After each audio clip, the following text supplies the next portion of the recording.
Good evening, everyone. Good afternoon. It's wonderful to have so many people here who love our home and our country and our people and are here to learn about what's going on the ground in this emergency briefing with a live update about the crisis in Israel.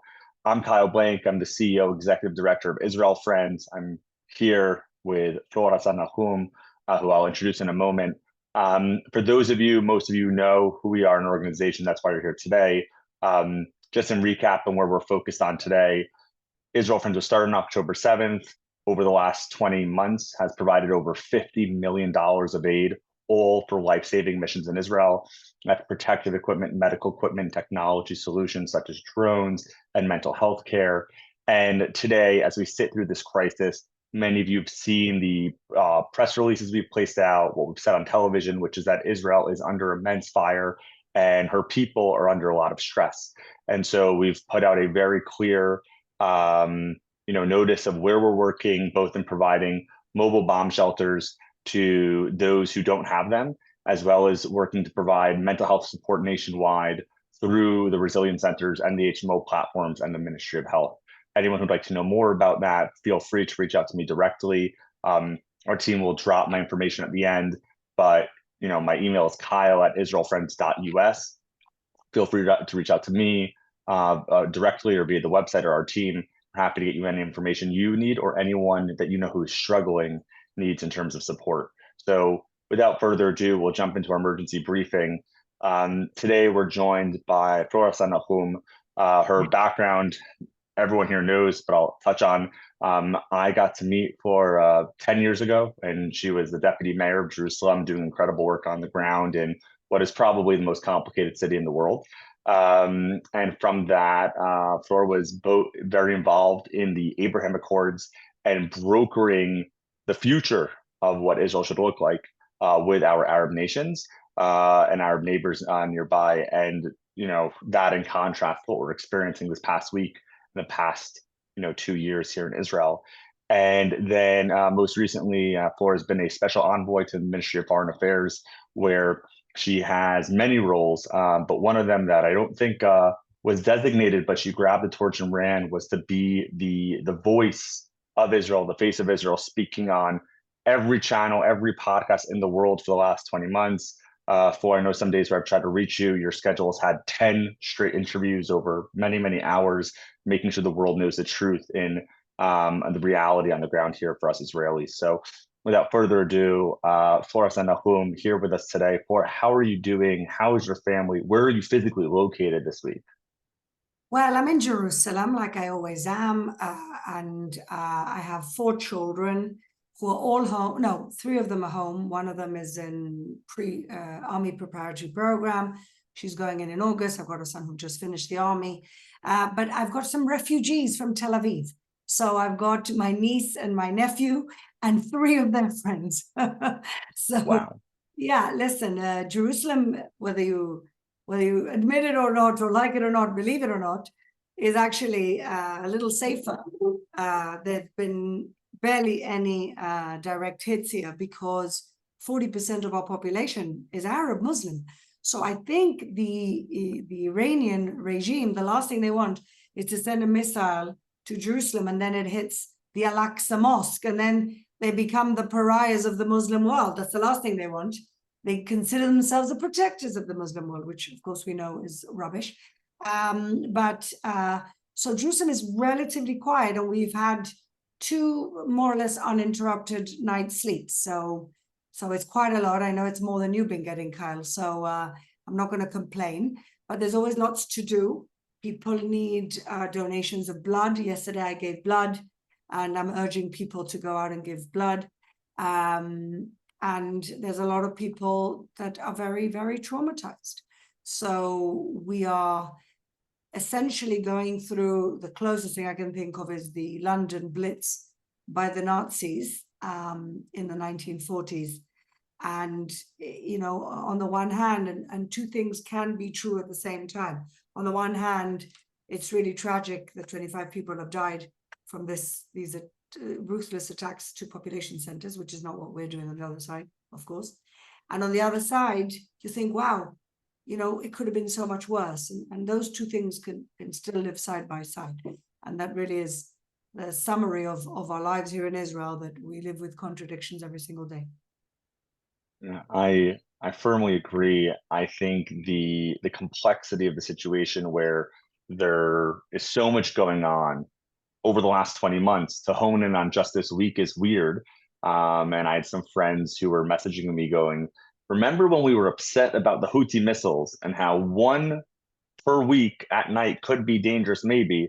And now the destruction and the catastrophic toll it's playing on people's emotions. So we've been leveling up in danger and anxiety over the last many years, really coming to a prim now. So I guess on that point, it seems very clear that the Mossad, the Shabak, the IDF, the Israeli Air Force planned this meticulously.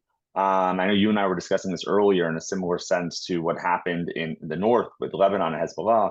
What, if anything, can you share with us from your insider perspective of what was this planning, this multi-layered approach? Everyone here is just watching the news. Maybe you could share something that we have not seen.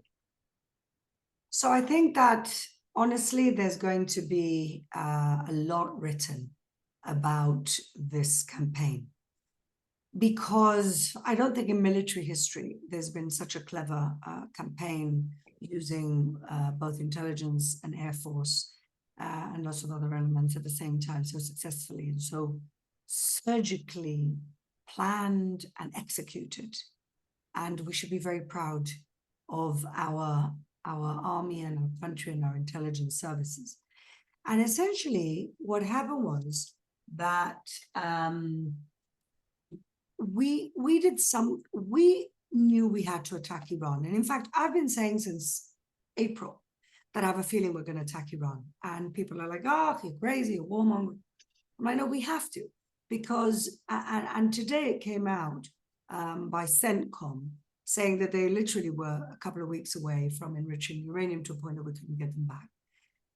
They were marching towards it. They were really very fast marching towards it. And obviously we knew that we were getting to the point of no return.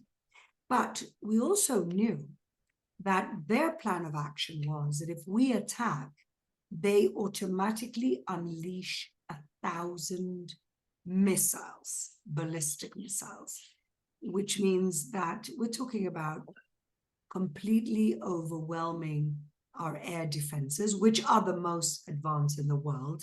So we have the Iron Dome, or we have the David Sling, we have these layers of defenses. But if you send 1,000 missiles, that overwhelms our defenses. We can't keep a rate of 90% of repelling these attacks when you have 1,000 missiles with 500-kilo explosive warheads. They are flying bombs. I know that you Americans don't do kilos, but it's like, what is it? Like 1,400 pound. Okay, so let's say 1,500-pound bombs on a flying missile. That's what we're having. So Israel had to find a way of neutralizing the response to our attack and thus making our attack more successful. So how did we do that? And this is really the genius of all of this, is that right under their noses, we set up a drone assembly factory. We got trucks and deliveries of these parts that we put together in Tehran. I mean, imagine the equivalent of Hitler creating a weapons factory in the middle of London, in the middle of the Second World War. It's like impossible. And we did it. And so at the same time that Israel attacked through the air, the people on the ground that we had did two things. One is unleashed the drones to disable 25% of the rocket launchers and the rockets, the missiles, as well as, of course, the Air Force doing the same thing, as well as the Air Force attacking the nuclear installations. But on top of that, at the same time, the people that were charged with giving the okay and the green light to the 1,000 missiles to be launched on Israel, we killed them all. And how did we kill them all? This is brilliant. We called an emergency meeting. They got a phone call by the Ayatollah that there was an emergency meeting to talk about an attack from Israel. They gathered them all in one place and then bombed the whole place. So in the first instance of this war, we killed the top brass of the military command. The people that were there to manage an Israeli attack were no longer there to manage it. And so the genius and the surgical planning of this, which is, you know, explosive drones going off, disabling their rocket launchers, the killing, these killing of the top military brass, and at the same time, us attacking in the air. And of course, you have to look at this in the context that the last time they attacked us in October, we disabled the majority of their air defense capabilities and all of their detection equipment. And we had a safe corridor because Syria is now not Assad, who was the ally of the Islamic Republic. And in an incredible turn of events, because we managed to get rid of Hezbollah, their most powerful proxy, and many say that Hezbollah, in fact, was even more powerful than the Iranian regime in many ways. But we cut their head off, Nasrallah, and we disable them. And in a crazy turn of events, Hezbollah says, the night that we attack, they're like, okay, guys, we're out. They were, their whole raison d'etre, the whole reason for being is the fact that they're there to support and enable and aid and abet the Islamic Republic. And in their moment that they need them, that they've never needed them in 20 years, they're like, we're out because we cut the head of the snake and some other bodily parts exploded with our BEPA operation. So the whole thing has just come together so beautifully that you have to praise the government, the military commanders, the Mossad, the Air Force. Everything's working beautifully. And the fact that it all worked together so well, so surgically, you have to also thank the divine for all of the protection that we're getting. Amen. Very, very, very true. I think your points are spot on. First is, for context for anyone who hasn't seen the numbers out today, the IDF said in total, we've experienced about 400 ballistic missiles over the last 5 or 6 days, and with the destruction we've seen. And if you understand that's all what we've had, and they're expecting 1,000 instead of the 400 over 5-6 days, what would have been the catastrophic events here in Israel. So Fleur, I had a question of where we are today, but before that, you said something very interesting, which is these pieces, kind of like dominoes, have come into effect, right? So we didn't start this war, but we're going to finish it. And so we've seen, Lebanon, we've seen Syria, now Iran. Do you feel that this could have been done faster or more differently or in a better way, or really are all the dominoes falling into effect in a way that you're going, this was meticulously planned? Just as civilians, it's hard to see all these pieces until they come out at once. But just think about this, Kyle. If it hadn't been planned this way, 1,000 rockets fall to the center of the country, how many dead would there have been? Tens of thousands. With an overwhelmed air defense system, even the best ones. And also, let's not forget that our air defense system is still working at 90% success, which is their stated goal. Now, last year we had 2 not small miracles, because the night of April 2024, when they attacked us for the first time, Iran attacked Israel overnight, 7 hours, we were in a shelter that night. For the first time, there were no casualties. And that is nuts to think that 200 ballistic missiles are falling on a tiny country from a massive country.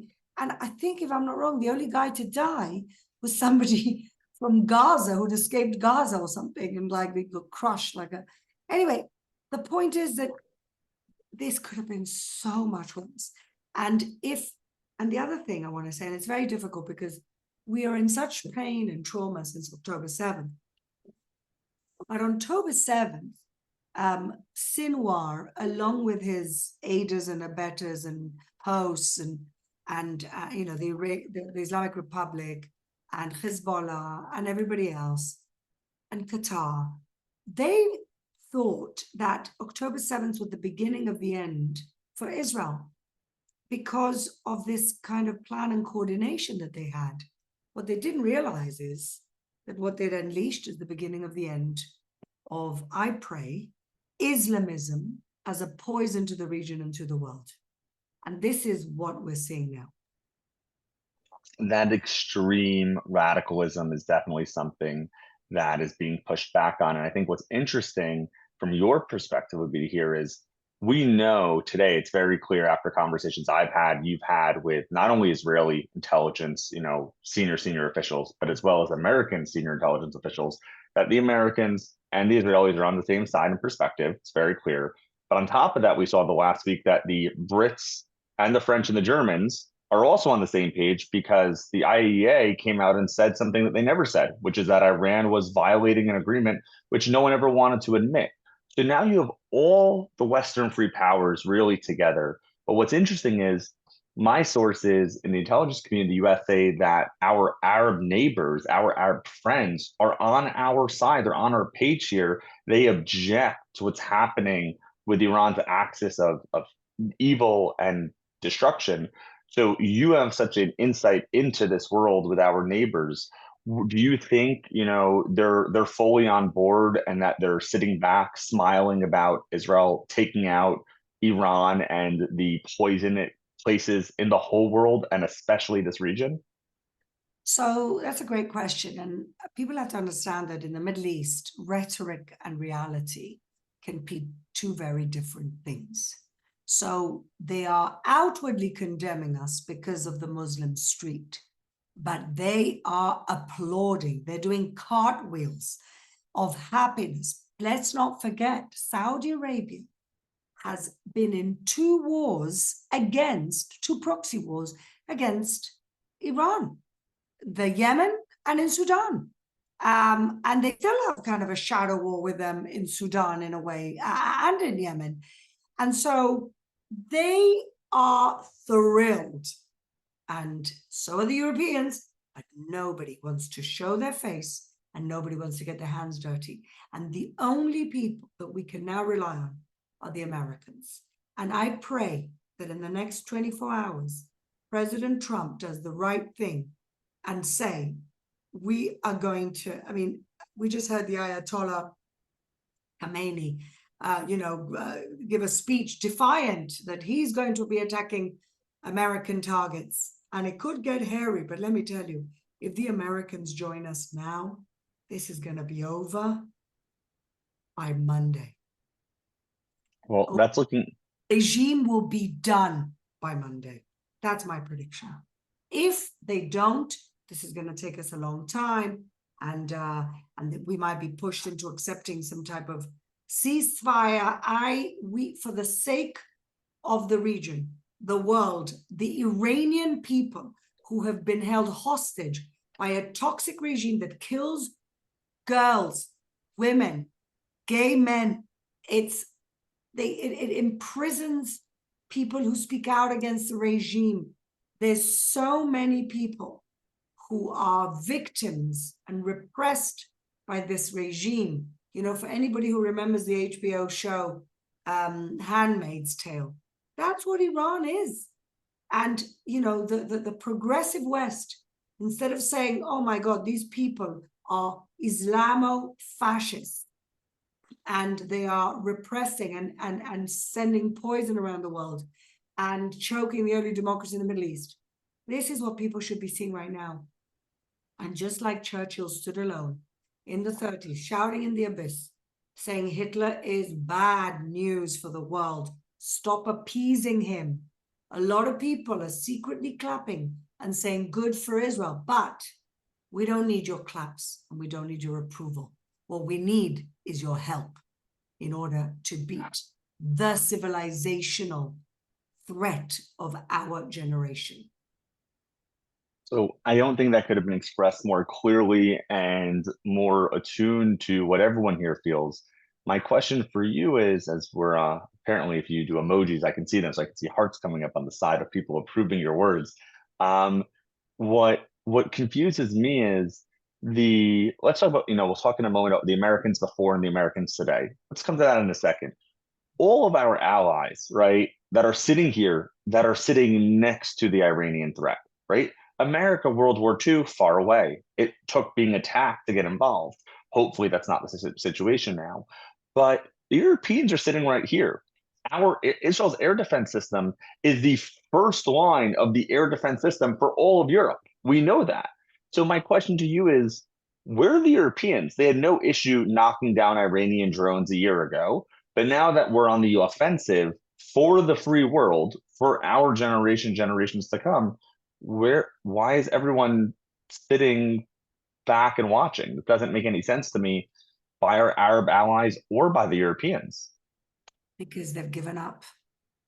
Because they've got sizable Muslim populations in their countries. Many of them are radicals. And instead of facing what they've got in their countries and how this is connected to the Islamic Republic as the biggest exporter of poison, along with Qatar and Al Jazeera and that Goebbels TV, I call them, and the poison machine that is the Islamist media channels. They are sitting back and hoping somebody else will do the dirty work. And we shouldn't be surprised, because in the 1930s, it was the same Europeans, except for the UK, who were doing exactly the same thing. And, ultimately, in a world full of Chamberlains, who was the person who capitulated to Hitler and said he was bringing peace in our time, and Churchill stood alone. And once the Nazis invaded Poland, the UK started the war. Well, we are the Churchill and the whole world is Chamberlain.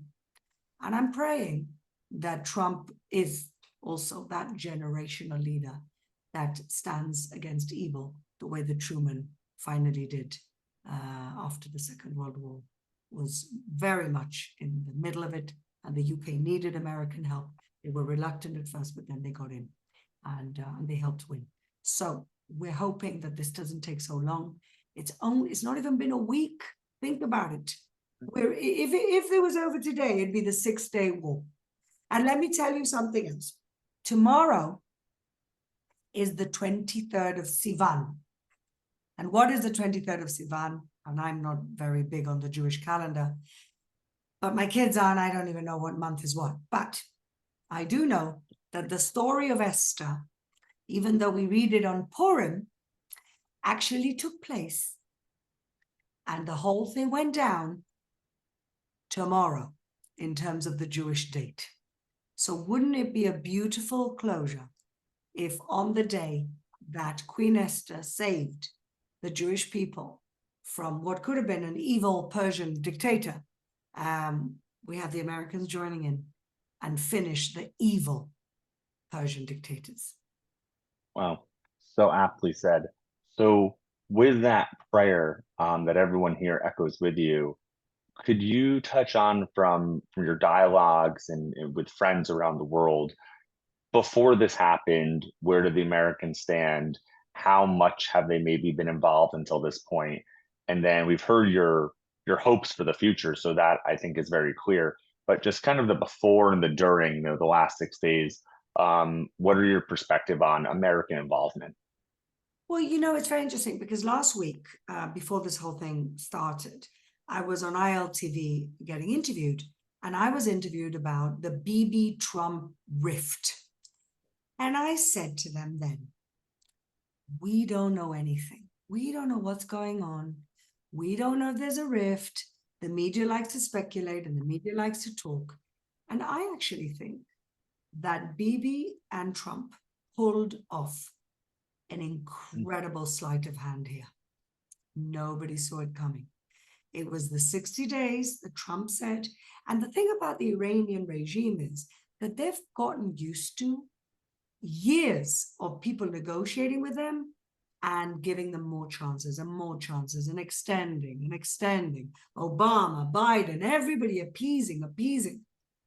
And Trump gave them 60 days. He said to them, you're making a mistake. He warned them, you're making a mistake. No enrichment of uranium. You can't have the bomb. Make a deal. And they were like, nah. Why? Because they thought they miscalculated. They thought Trump was a feeble leader who, unfortunately, from the Democratic parties, have had feeble leaders when it comes to international policy. Feeble leaders. They believed the lobbyists employed by Qatar. They believed the lobbyists, NIAC, are the big lobbying firm employed by the Islamic Republic of Iran. They have been tricked, or they just didn't care enough. I don't know what it is, and I'm not going to judge that. But what I can tell you is that Trump gave them 60 days, and this is why Trump is Trump. And when it was up, it was up. No more chances. You had 60 days. And that, together with this, I think, manufactured rift, together with the fact that Bibi was supposed to marry his son yesterday evening. Everybody thought, well, he has a wedding. What's he going to do this weekend? That whole thing, I thought, was brilliant, and just as brilliant as the Mossad operations was the whole hoodwinking the Iranians and the world. Truly well said. And over the last 6 days, so we have, what I agree with is America and Israel working in tandem over the last few months, PR campaign, intelligence campaign. Over the last 6 days, I think for many of us, it's a little hard to see where the Americans have been involved. It seems like there's a lot of prep for your prayers of flying in and solving the depth of the problems, specifically underground. But over the last few days, do you have any thoughts of where and how the Americans have been involved? Well, look, they've already sent a destroyer to the region. In fact, a very beautiful symbolic story. It's the same destroyer that helped take out the American hostages in the Tehran embassy all those decades ago. And a lot of equipment, let's put it that way, we know has been moving over here over the last few weeks. There's actually a lot of Americans on the ground here. I think they're very much involved without all out, taking the gloves off and sending the planes themselves. I think they're pretty involved, and they've been involved. So let's discuss that. The clear end goal. Let's say there's two options to simplify, right? There's the option where we do everything that needs to be done and the Americans get involved. What does that look like a month from now, 3 months from now, 3 years from now, in terms of Iran and the region? And let's talk about option two, where the Americans don't put any planes in the air, boots on the ground, and then what that looks like for Israel over the next days and weeks and months and for the region. Well, look, if America joins in, this thing is going to be over much quicker. That's just the honest truth. If they join in and they attack with the bunker bombers, with the B-52s, the 4-door, which is 19 meters deep, it's the main nuclear facility, it's game over. Now, I hope game over means the overthrowing of this evil regime that has been subjugating its own people. And I hope that the Iranian people have an alternative government in place. We have the Reza Pahlavi, who is the exiled king. He's been, mobilizing his supporters. We have the Iranian diaspora is a very strong, wealthy, organized diaspora. So this is their moment. This is their moment to say, we are going to now, Israel has laid the ground for the downfall of this evil regime that has taken its own people hostage for 46 years. And this is our moment. This is their opportunity. It's not going to come around again. And so I'm hoping they're going to take that mantle. And if they do, and I pray they do, and we have to help them, then in a month, we're going to be in the cusp, in the beginning of an incredible new horizon for the region. We're going to have, this region could be the next superpower because we have the resources. These countries are very rich in oil and gas. We have talent. Israel has got the highest concentration of AI talent in the world, and that is the future. We have space. We have a young population. We have everything to look forward to if we can just get rid of the head of the very poisonous snake that is the Islamic Republic of Iran. And what do you think option two looks like? Not an option that anyone wants to see, but one we should think about, one we should know about, one we should be speaking to our congressmen about and our Knesset members about, of what if that support doesn't come in? What does it look like in Israel on the ground? Are we going to spend the next months in bomb shelters from ballistic missiles? I think they've got 2 weeks of them left. That's the truth. I mean, they've got a finite amount of ballistic missiles. So it could be rough and hairy for 2 more weeks without American support for us. You can already see it's kind of weakening a little bit. They're doing it less. Mm-hmm. Having said that, I just got a notification on my phone that apparently a new barrage has been sent. So let's see. We have to hopefully not have to cut this short. But also it means that we're not going to completely disable their four-door activities. We're simply going to be creating some damage. So maybe instead of pushing them back 10 years, we'll be pushing them back 2 years. Either way, this has already been successful. It's very difficult to talk about success when 25 people are dead because of this. But in terms of our aims, we've already achieved 50% of our aims, and we're on day 5. Wow, really incredible. And as you're talking about American involvement, we've heard, you're someone who understands really well that rhetoric is not necessarily truth. So we hear commentary out of Russia. I don't know, there's so much going on if anything's been said out of China or other major powers in the world. Do you think American involvement or even non-involvement means that another major power will get involved, either by rearming Iran, helping target sites? Who knows? I don't see it happening. I'll tell you why. Russia's busy. Russia's fighting a war, and they've had some big hits against them in the last few weeks. Also, Putin has already angered Trump. I don't think he wants to go down that route. I think Putin's rational. He's evil, but he's rational. And China, I don't see China coming to the rescue of this, what now would look like a lame duck government of Iran. I don't see it. I mean, Pakistan, also, they don't want to mess with America. And the minute you get Pakistan involved, you get India involved, this could be a real mess. But I think we continue to weaken Iran. We've destroyed Fordo, and hopefully this will be the beginning of we continue to kill senior military. Yesterday we killed the head of the intelligence.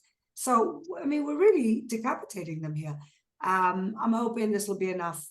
And please, God, Kyle, in a week, we'll talk again and we'll say that, we pulled off, the military campaign of this century.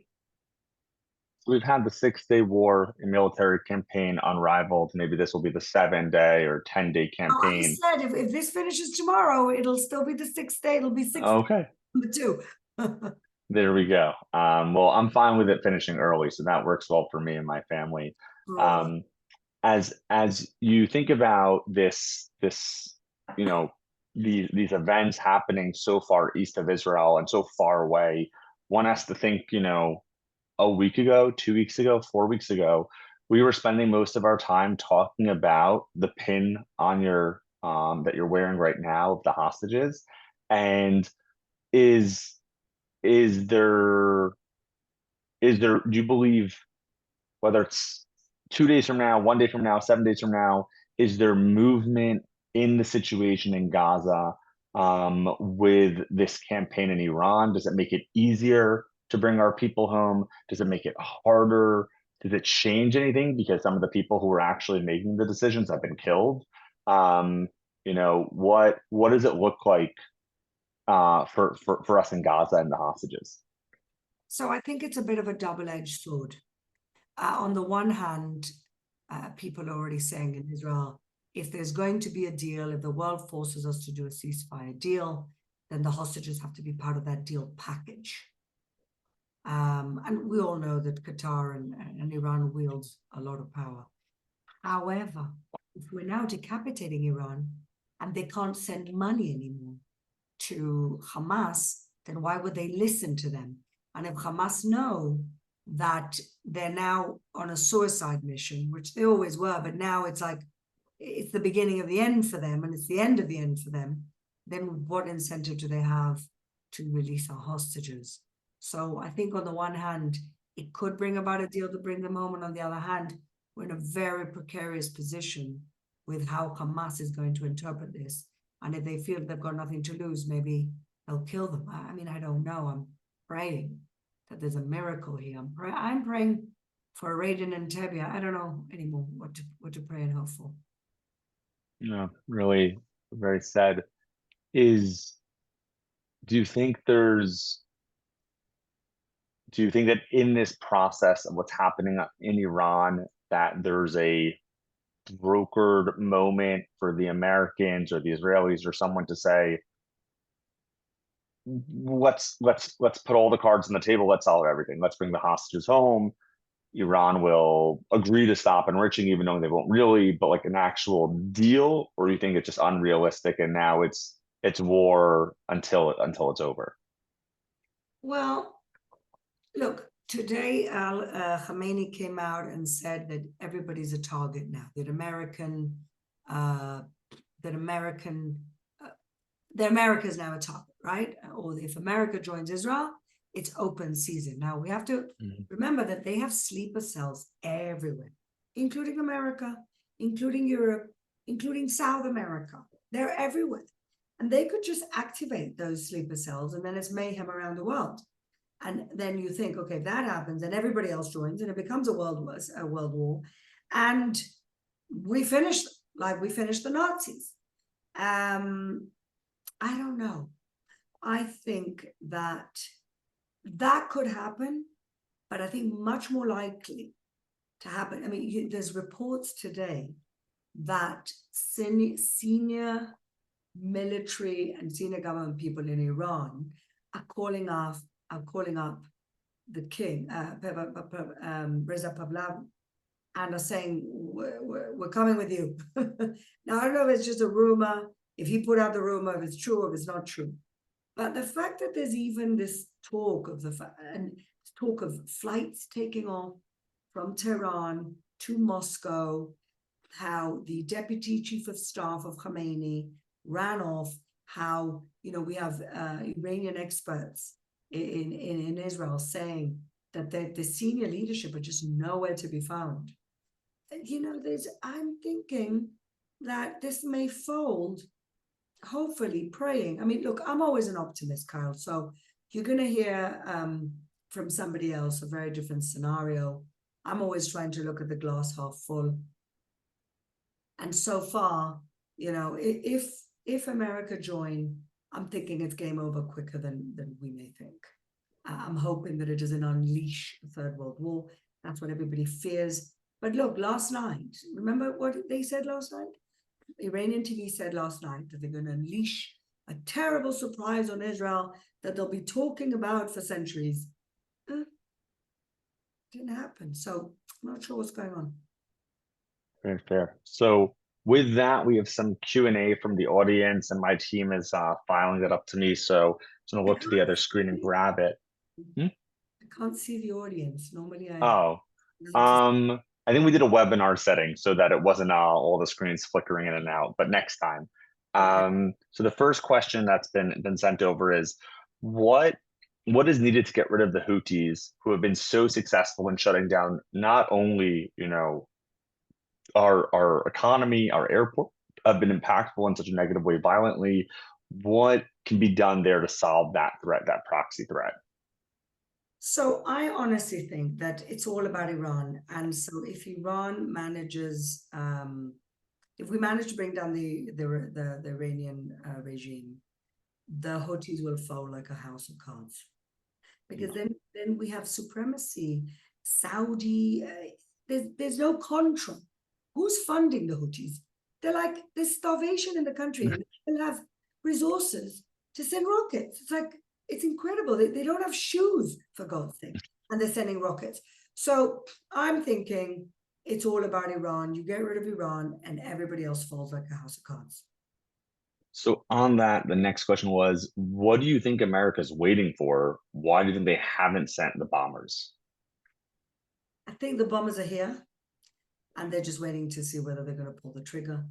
Where they look, they've got two camps in the Republican Party in the White House. You've got the isolationist camp, who at the moment look like they're losing, so I'm praying, and the very pro-Israel, Christian Zionist, Jewish allies camp, and the patriotic Americans who understand that Iran, let's not forget, the Iranian regime has killed 600 American servicemen and women over the last 20 years. We are killing people who have American bounties on their heads, and we're killing them. And we're not claiming the prize money. All we want is help, and we don't even need boots on the ground. Just give us the bomb, let us do our job, and it'll all be over sooner than we think. And so I think Trump is a little bit torn, less torn than he was a couple of weeks ago. I have a feeling that he's going to say we're in. But, you know, he has people telling him, okay, President Trump, you're in and this is going to happen. And they're going to bomb Qatar and all this and that. And the oil and the oil prices. All of the noise around a gutsy decision that has global repercussions. You know, it takes a leader with a lot of courage. And at the moment, that leader at the moment is Netanyahu. Wow. So the next question that came in was, what can people in America do to help our homeland in regards to supplies, donations, gear, any type of support? We're sitting in a very privileged environment around the world while Israel, the IDF, the Air Force are fighting everyone's battle for our family and friends, and while our family's being terrorized. What can people in America do to be supportive in this time? Well, first of all, lobby your senator, your Congress person, and say, help Israel. That has listen, the electorate has an enormous effect. A lot of Trump's hesitancy, I believe, is because he promised, and he has a big camp, no more wars. I finish wars, I don't start wars. So if people reach out to their representative and to their Congress person, then that's huge. Support Israel with everything around this terrible war, with protective equipment, the good work that you guys at Israel Friends are doing, all the trauma support that you guys at Israel Friends are doing. You know, there's not a lack of ways to support Israel, and everybody on this call is already pretty engaged in supporting Israel. Otherwise, it wouldn't be here. It's amazing. Well said. And when we think of our history, right? You are a history buff, and we look at the success of, you say 6 Day War, 6 Day War. So I wanna piggyback off that. We 6 Day War in '67. We lived in euphoria, and that led us to what was the most horrible outcome of what in Israel we say the conceptia, and this thought process of we were invincible, which led to 1973, where Israel was almost blown to pieces. And people forget the only reason Israel was not was that our prime minister called the American ambassador. The American ambassador called the White House, spoke to Nixon, who sent 28,000 planes of supplies to save Israel in a dire moment. And so when we think 50 years later, we had a clear misunderstanding of the environment with Hamas, let alone Hezbollah, Iran, Assad, and the axis that we're speaking about, the Houthis, which no one was even paying attention to before October 2023. What in the hopeful outcome that we've defeated Hezbollah, you know, to a degree, right? A pretty strong degree, but not completely. We've destroyed much of Hezbollah. We've taken out Syria. We're attacking Iran. We've decimated much of Hamas, even if there are hostages there, which needs to be solved as soon as possible. How do we make sure that this does not flow through to what happened in the past, where we have a victory and then in a short or long time, we get ourselves handed to ourselves because we got too cocky? How do we avoid that? First of all, it was 50 years between 73 and 2023. And so, yeah, I call it's military arrogance. Our eyes were in the wrong ball. Our eyes were in Hezbollah and Iran, and we underestimated our enemy, which is always bad news. They also brought down our defenses. They kept doing more and more daring things, and we kept just tolerating it and developing a tolerance for their antics, as we saw, instead of really taking them seriously and at their word.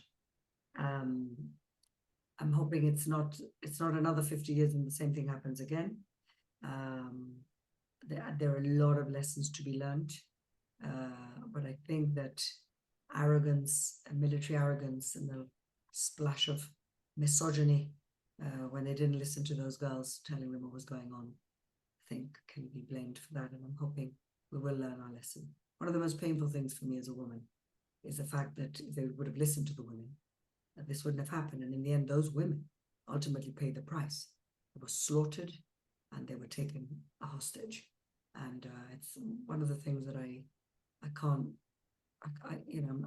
never going to be at peace with. Yeah, I rather recently, a few weeks ago, and it's tangential, but we brought some of our community leaders out here to Israel, some of them who are on the call today.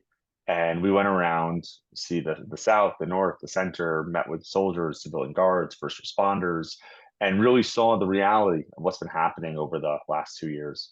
And in that, we wanted them to see, everyone here understood, but to really understand. And so we went onto an army base where these incredible women who had been monitoring the border, I'll leave the name off record just for security reasons, but as these women in the South were sitting very close to Gaza monitoring the border, those are the women who had called out over the months prior. Those are the ones whose reports had not been taken seriously enough, clearly. And we saw what happened to them. As their base was destroyed, they paid. Not the people who ignored them, they paid the price. And that kills me. It just kills me, We were there and we saw, and it's a horrifying scene, something that never leaves your memory. And I think as I walked out, I said, the only time you read about anything like this is when you read testimony from those who survived the barbaric events of the beginning of the Nazi regime with the SS. It's the only comparison that I can comprehend. It's horrifying. So definitely understand your thoughts there.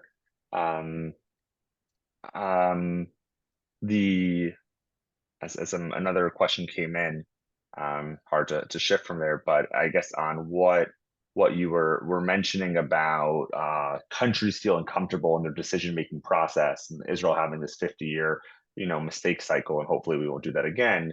Someone asked, America seems a bit gun shy given the issues with the Iraq debacle and how Iran could become a similar mess of an environment if the IRGC, the Iranian Guard, is defeated but not fully defeated. How do we avoid that? One, in terms of convincing the Americans that that's not going to be the situation, and two is on the ground, how do we actually avoid that so we don't end up with another mess? We're not asking the Americans for boots on the ground. It's very simple. And we have no territorial ambitions in Iran. We just want the threat of nuclear annihilation gone. Now, does that mean that the mullahs have to go? I think so, but we're not saying that that's our stated aim. We want the threat. Look, the minute they get the bomb, it's a countdown for the end of Israel. It's very simple. We can't live with a nuclear Iran pointing their warheads at us. Just can't live it. The whole region. Imagine what they've done without nuclear power. Imagine what they do with nuclear power, and not just to us. So that can't happen, and it's our doctrine. Israel only has one doctrine, and that is that they will not get nuclear arms. We don't need American boots on the ground. We don't need America to do what they did in Afghanistan. We don't need a war with ISIS for 10 years. We need to destroy their nuclear, and we need to help the Iranian people liberate themselves. That's what we have to do. I think, as you said it, it's so apt. So my wife and I and our baby boy, we live in Tel Aviv, as most of you know. And a few nights ago, we were in the bomb shelter, and normally we maybe hear a little bit of noise, and suddenly the building shook like an earthquake in LA. It was very scary. And the next morning, I walked 8 minutes from our apartment and saw what is true catastrophic destruction. So, Fleur, you're right. What if that had not been a warhead with 1,500 pounds of munitions on it? Would it have been nuclear, semi-nuclear? What would that have done to the people of Tel Aviv and the people of Israel? From myself, from the audience, we're getting a lot of messages of people thanking you for your consistent, passionate, and strong advocacy. I know I get to see you on the news all the time and other platforms. I recommend everyone following Fleur on LinkedIn and other platforms to see all the work she's doing. But really, thank you for your consistent strength and advocacy for our people. Thank you for joining us today. Thank you, everyone, for hopping on, and we hope to continue working together to do all that we can do to bring safety to the people of Israel. Amen. Thank you, Kyle. Thank you for everything you guys do. You've been really stepped up in the most difficult of times. And Am Yisrael Chai. Misal Chai.